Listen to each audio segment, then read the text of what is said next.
Hello বন্ধুরা, তো আজকে দেখতেই পাচ্ছ আমি মাছের ঝোলের রেসিপি নিয়ে চলে এসেছি। হ্যাঁ, তো দেখতেই পাচ্ছ কড়াইতে আমি তেল দিয়ে দিয়েছি অলরেডি। এইবার মাছগুলো ধুয়ে আমি লবণ হলুদে মাখিয়ে রেখেছি।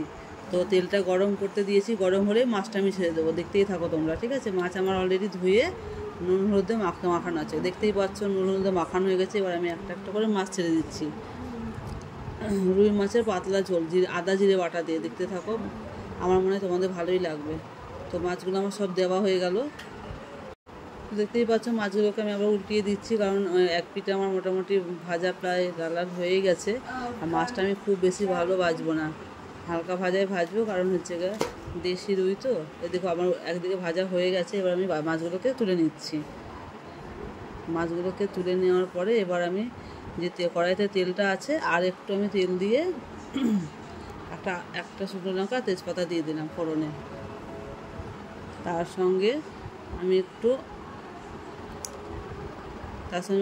আধা চামচ মতন গোটা জিরে ফোড়ন দিলাম। এবার ওটা আমাকে মোটামুটি একটু হালকা ফ্লেমে নেড়ে চেড়ে নিয়ে তারপরে যে কেটে রাখা আলুটাকে আমি ঝোলের মধ্যে তেলের মধ্যে দিয়ে দিচ্ছি। তারপর একটু লবণ হলুদ দিয়ে আমি আলুটাকে ভেজে নেব।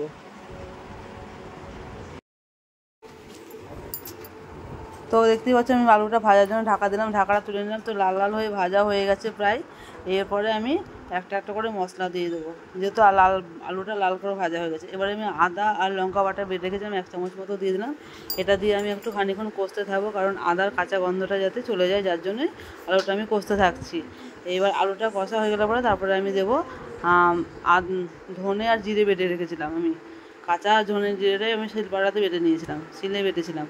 ওটা দিয়ে একটু ভালো করে কষে নেবো। তার সঙ্গে একটু 1 চামচ মতো লঙ্কার গুঁড়ো আর সামান্য একটু হলুদ দেবো, যাতে, কারণ হচ্ছে সামান্য একটু হলুদ দিলাম, কারণ হলুদটা আমি আগেই দিয়েছি আলুটা ভাজার সময়। এইবার ভালোভাবে আমি মশলাটা কষতে থাকবো।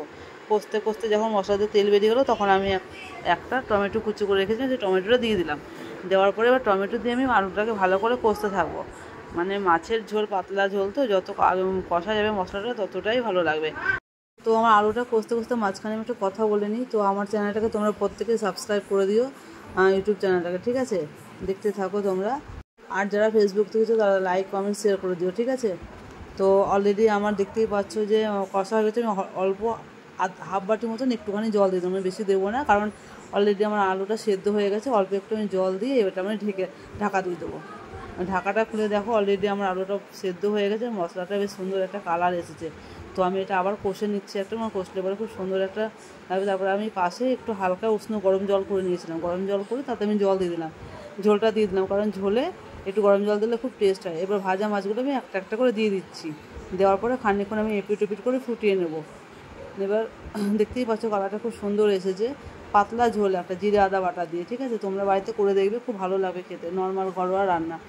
আর এবারে একটুখানি ফুটিয়ে আমি জাস্ট ওপর থেকে একটু ধনেপাতা ছিটিয়ে দিয়ে আর হচ্ছে একটুখানি হাফ চামচ মতন একটুখানি গরম মশলা দেবো। দেওয়ার পরে নামিয়ে নেবো। এটা অপশনাল, তোমরা চাইলে দিতেও পারো বা নাও দিতে পারো। তো দিলে একটু ভালোই লাগে। তো অলরেডি দেখো আমার রান্নাটা কমপ্লিট হয়ে গেছে। মাছটা আমি এবার নিচ থেকে আর একটা পিঠ উল্টিয়ে দিলাম। দেওয়ার পরে গ্যাসটা ধিমি করে একটু ঢাকা দিয়ে নামিয়ে নিয়েছি। দেখছো, এবার আমার মাছটা পুরোপুরিভাবে কমপ্লিট হয়ে গেছে। তো বন্ধুরা দেখতেই পাচ্ছ খুব সুন্দর একটা কালার এসেছে, খেতেও খুব টেস্টি হবে। তোমরা বাড়িতে করে দেখো, ভালো লাগবে। তো আমার ভিডিওটা আজকে এইটুকুই। তোমরা ভালো